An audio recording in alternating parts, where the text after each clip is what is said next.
Welcome to the Forge, my wanton wildlings. I'm your creepsmith, and I hope you like my work. Hello, wildlings, and welcome back. Many of our relationships with each other are, you'll find, transactional. One party, an employer, say, will provide something useful to the other, like a cushy job. The other party then must also provide something, say a set of useful skills and a willingness to tolerate eldritch beings. You know how it goes. Tonight's vintage view into the umbral world, The Stairs and the Doorway, by Unxmaal, listed on Reddit nosleep. I don't feel like I'm a nosy person. No more than the next guy, anyway. I just have what my ma would call an unhealthy amount of curiosity. I was the kid who climbed to the top of the big oak in the backyard just to see what was in the crow's nest. I was the kid who dug a hole in the backyard so deep that I hit groundwater because I was convinced there was a cave under our house. And I wanted to see it, to see. My folks aren't dirt poor, but they're pretty close. They're part of that missing middle of America, the people who work 40 hours a week until they die with no savings to speak of. I got my first job at a horse stable when I was 14. It didn't last very long. I knew I needed to get a job because I knew we needed the money, so I bounced around for the next few years, washing dishes, waiting tables, until I graduated high school. Pop was really tough on me about college. He never went. Nobody in his family had, so there were a few fights about where I would go after school. It was a huge shock to me when, just after graduation, he drove me down to the uni. He'd been classmates with the dean, and they'd come up with an arrangement where I'd get a full scholarship provided that I made good grades and worked for the university. I never felt like a scholar. In high school, I kept my head down, did enough to get by, pulling off B's and a few C's. I wasn't interested in that kind of learning because that learning wasn't interesting. See, uni was different. I took mainly core classes, math, English, history, science, but they were fascinating. For one thing, nobody cared if I showed up or not. It was entirely up to me to succeed, so I did. In exchange for my education, I worked security and did some light maintenance duties. Maintenance was a no-brainer. I've always been handy, and most of the fix-it jobs were the type that could be solved with a liberal application of WD-40 or elbow grease. Or both. Security was a different story. Security gave me superpowers.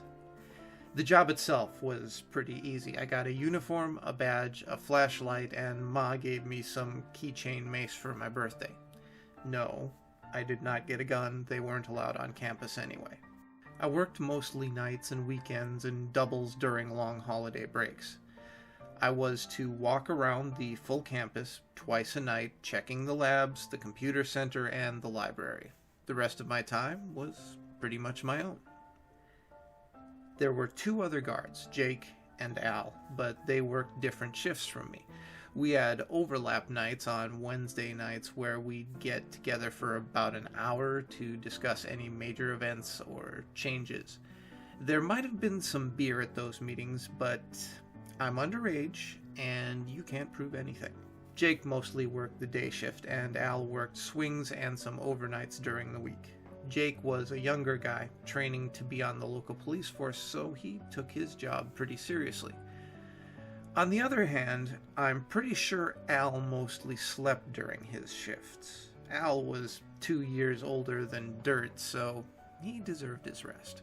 Remember that bit about the superpowers I said? My first night on the job, Al gives me this huge keychain with about 1,000 keys on it.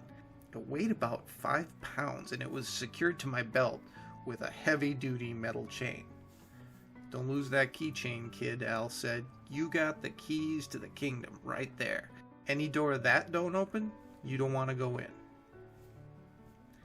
My work hobby, the thing that kept me awake on those long cold winter break nights, was exploring. I made it a point every night to open some door that I had never opened before. I started in the new section, where the library and the computer center were, opening each room, each closet, making a map in my head of where everything was. Some nights I might explore 2 or 3 rooms. Some nights I might not have time for anything more than an odd out-of-the-way broom closet. The uni was actually a pretty large campus for having a full student body of only 12 or 1,300. It was built as a Methodist college back in 1896, and it became state-owned in the 30s. There were 3 main sections: the old school, which housed the administration offices and a few unlucky classrooms, unlucky due to the lack of central heat and air, and the 3-story building, well, it had no elevators. The labs were a brutalist horror of poured concrete slabs and tiny windows built back in the 70s when buildings that looked like Soviet radiators were in style. The new library was steadily losing its new, built in the late 90s boom and made in that unique red brick and glass style, just like everything else during those years. When I think back to those early days, those days before, I think how stupid I was, how naive. I should have thought about winter. I should have thought about the solstice. By December of my sophomore year of college, I had cleared every room in the new library. I had opened every door, checked every closet, and had a good mental map of the whole building. It was, ultimately, pretty unimpressive. I found no buried treasure, no secret stash of missing computer supplies cached in a forgotten closet. I did find a small sweaty stack of bad porno mags in a supply closet in the basement level. Wicked, wicked cowgirls. Who was I to judge? December is a slow time for the uni. After the mad rush of finals, the campus was suddenly deserted, the remaining few staff seeming lost. The buildings stood silent and dark in the thin winter breezes. We had a steady series of snowstorms, but none bad enough to close the campus. I made sure the sidewalks were clear and the entries were salted, and otherwise I tried to stay indoors. Besides, I had the old school to explore. The main old school building, Downing Hall, was a 4-story V-shaped building. It had no elevators, tiny stairwells, and it was only exempted from ADA compliance due to its historical importance. It had no air conditioning, save for sporadic window mount units that were only permitted to be installed in the rear of the building, as to not spoil the building's historic charm. The building's heat came from a massive ancient boiler in the basement. As far as I know, Al was the only person who knew anything about that boiler, and he must have kept it in good shape because I never heard any complaints about it, ever. I spent the second week after finals week poking through the top floors of Downing Hall. I didn't have a lot of time for exploring every night as the snow gave me more than the usual upkeep chores, but I made steady progress. I discovered a small frozen room in the attic on the left wing that must have been an old dean's office, complete with a beautiful antique desk and a wardrobe.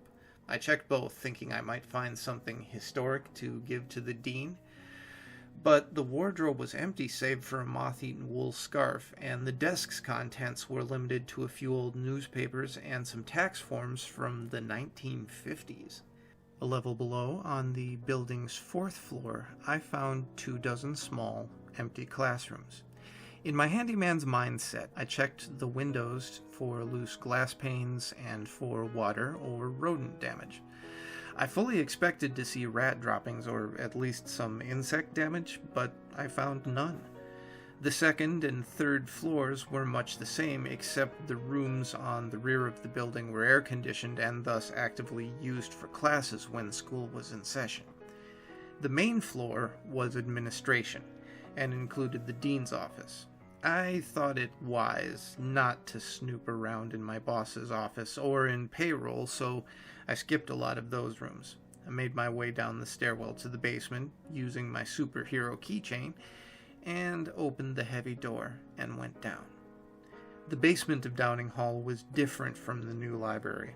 For one thing, it was a lot more cramped. The hallway was narrow, and the ceiling was low, with doorways leading off at regular intervals.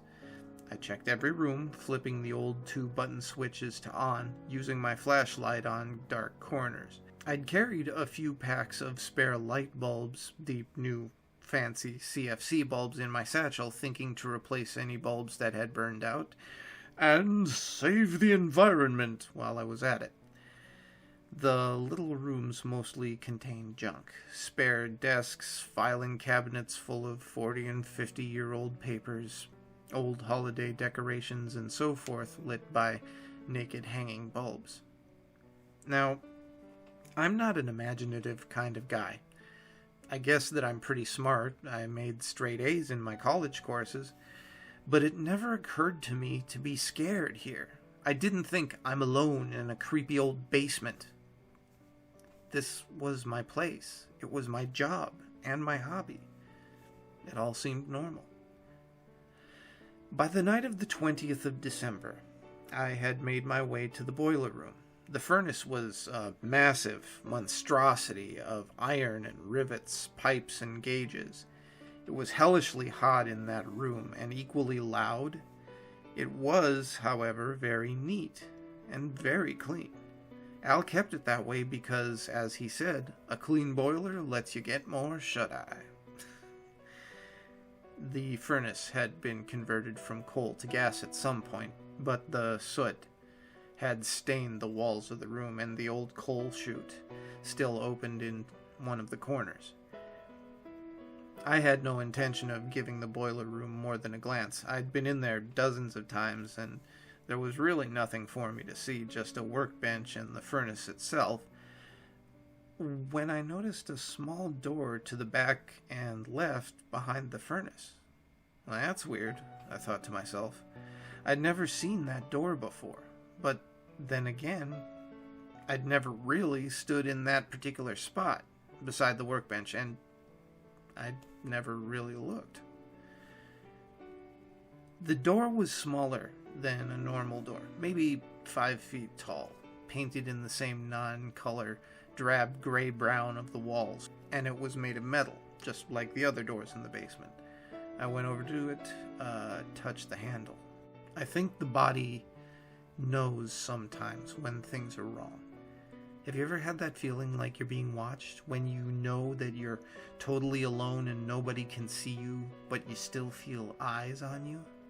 Have you ever gone left instead of right because you got a feeling that you just shouldn't go right today? It didn't work that way for me. When I touched that doorknob, nothing felt any different. My head didn't hurt, my neck hairs didn't stand up, and I didn't hear an inner voice saying, "Don't do it." The doorknob turned, but the door wouldn't open. I looked more closely and I saw a small keyhole. I checked my magic keychain and found 3 possible matches. Struck out on the first 2, and the third worked, of course. Of course it did. The hinges squealed like they hadn't been used in a long time, and I'm talking decades. My handyman instincts noted it. WD-40, I mumbled. I hauled open the door and stepped through into another small, cramped hallway. The light switch worked, and the single bulb blew with a crack. Damn it! My hackles did raise then, and I flicked on my flashlight, quickly swapping out the hallway bulb with a new one. I looked around, and I saw that this hallway was narrow, straight, and ended a few yards away at another door. That door opened easily onto another stairway. What the hell, I said. Nobody had ever mentioned a sub-basement for this building. The hairs on the back of my neck were still standing out. I shook it off as nerves from the blown bulb and walked to the next stairwell. It was a standard stairwell and looked pretty much the same as the others in the building. I walked to the bottom and met another door. I pushed through it to see another long, narrow hallway with doors leading off to either side at regular intervals. The first door to my left was unlocked and opened fairly easily onto a storage closet. There were stacks of late 60s era books, a few desks, and a decaying mop in its bucket. The door across from it was unlocked, but this one didn't open so easily. I hauled the door open to find a larger room that looked to have been used as a classroom. There were desks, a blackboard, anatomical diagrams, and posters on the walls. Everything, and I mean everything, was covered in an inch of dust and appeared not to have been touched in a very long time. Why would anyone put a classroom down here? I mumbled to myself. How would they even convince students to get down here in the first place?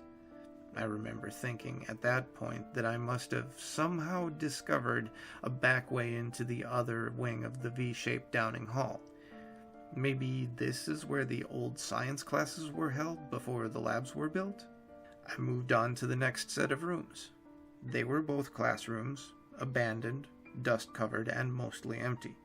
So were the next pair, and the next. I saw a total of 12 disused classrooms in that hallway, and a small break room complete with a lonely coffee pot. I also found 2 small restrooms. I didn't spend much time checking them out as the lights didn't work and I didn't feel like replacing those bulbs. I found myself getting slightly nervous. I was in a strange section of the campus, and I was working alone that night.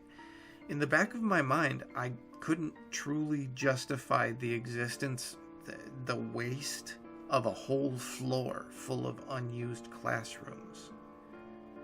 When I got to the end of the hallway, I met another steel door.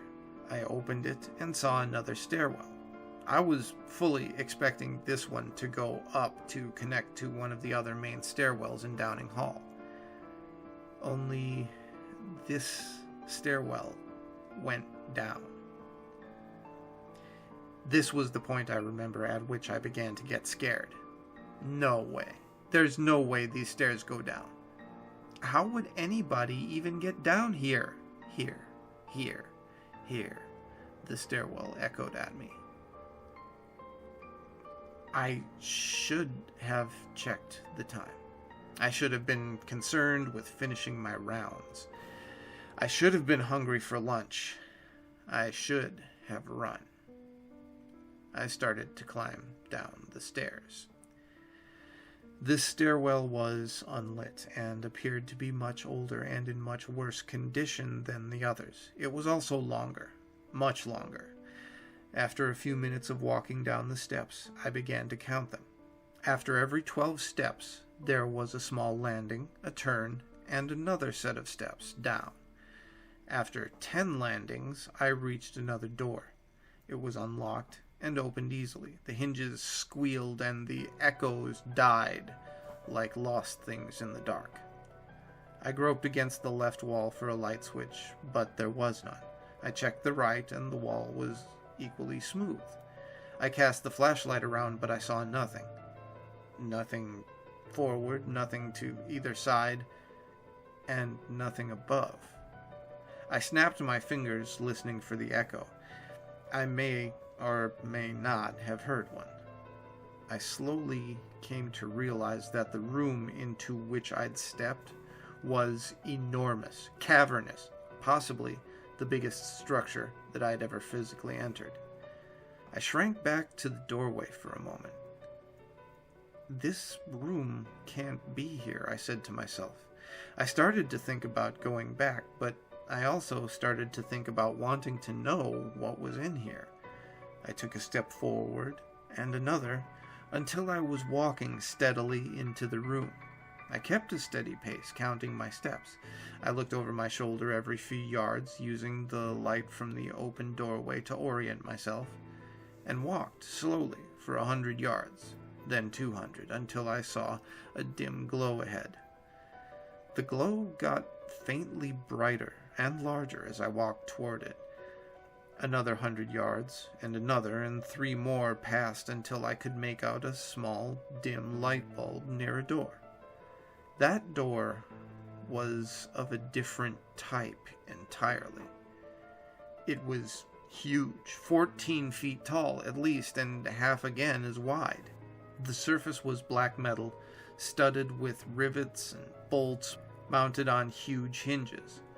Across the face of the door, graved into the metal, were words in some strange looping script that I couldn't recognize. Every surface was carved with that script, or with strange diagrams made of splayed circle-ended lines. In the center of the door was a large, spoked wheel lock, and in the center of the lock was a tiny keyhole. Above the keyhole was a sigil enclosed in 3 circles. I looked behind me and could not see the light from the stairwell. I couldn't see anything at all. I held the superhero keychain in the dim light and flipped through the keys. Of course, there was one small, battered key that looked as if it might fit. I inserted it into the lock and turned it. I heard the click, and a thud, and a sound from within the door like pouring pebbles or dry teeth. I pulled the key from the lock and grasped the spokes of the wheel lock. My heart was racing and sweat was dribbling into my eyes. I turned those spokes to the left, counterclockwise. Widdershins, some buried memory in my head said, and kept turning until the wheel stopped. There was another thud and a crack, and then silence. The darkness behind me was no longer empty. In fact, it felt positively crowded, as if I'd had an audience watching me. I stepped back from the door and flashed my light around. Still nothing. Dry, empty floor. I turned back to the door, grasped the large cast iron handles, and pulled. Nothing.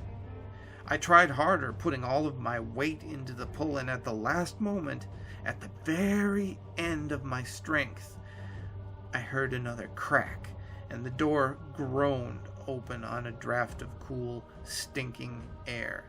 The smell was heavy, moist, and musky. I had a flash of memory of my mother taking me to the zoo as a child, and the smell of the cat house with the lions. At the thought of the lions, I let go of the handles and stumbled back a bit. I carefully shone my light into the yawning black crevice of the open door. I saw a short hallway that opened into a small, cramped room. I saw a filthy, rusted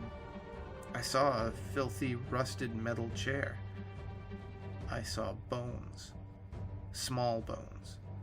I saw, or heard, or smelled a form so black it seemed to suck the light out of my flashlight. I saw a black form rushing towards me, running towards me, filling the hallway, howling and laughing and speaking in a voice that sounded like mountains collapsing.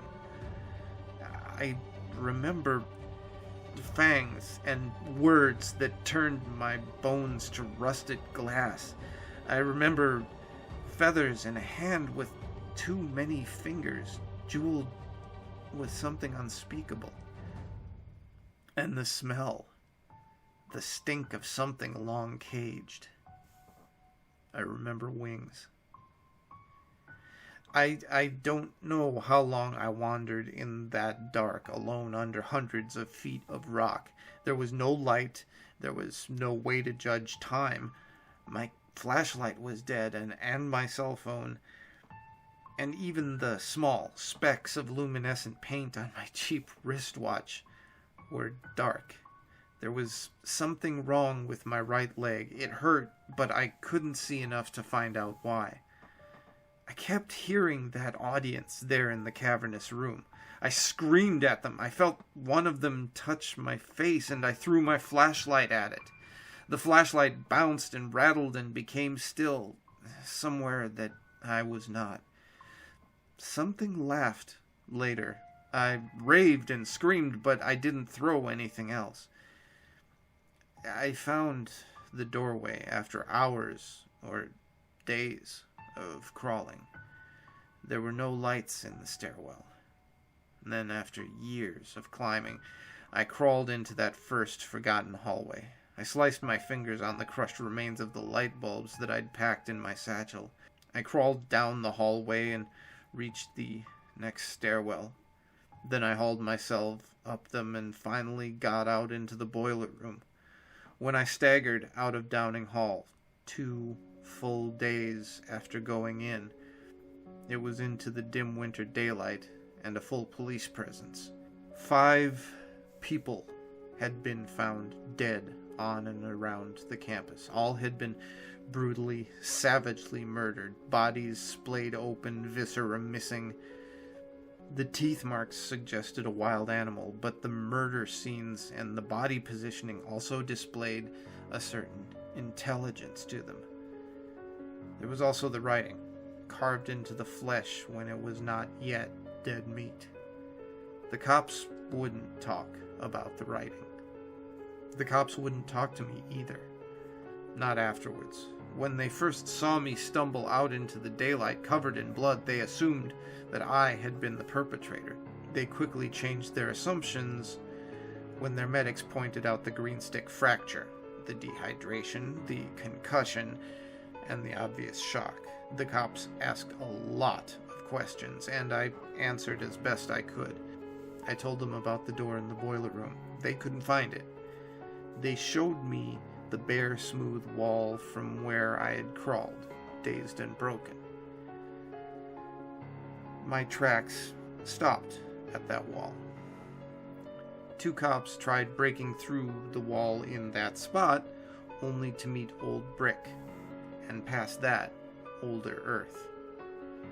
The cops wanted to know where the long, black feathers had come from, stuck to my clothes by dried blood. I didn't know. I didn't want to know. The cops, the medics, nobody would look at me anymore. The scars on my face, the deep, gouged out writing was not a sight that most people wanted to see. I was marked. Whatever I had let out, whatever had killed and eaten 5 people, and a week later 6 more, had marked me as a friend. Yes, transactional that relationship may have been, but our narrator, methinks, got the short end of the stick. Facial scarring and a lifetime of therapy bills aren't exactly high on my gimme list. Stay scary, wildlings. Try to steer clear of those demonic portals, and make the most of your nights.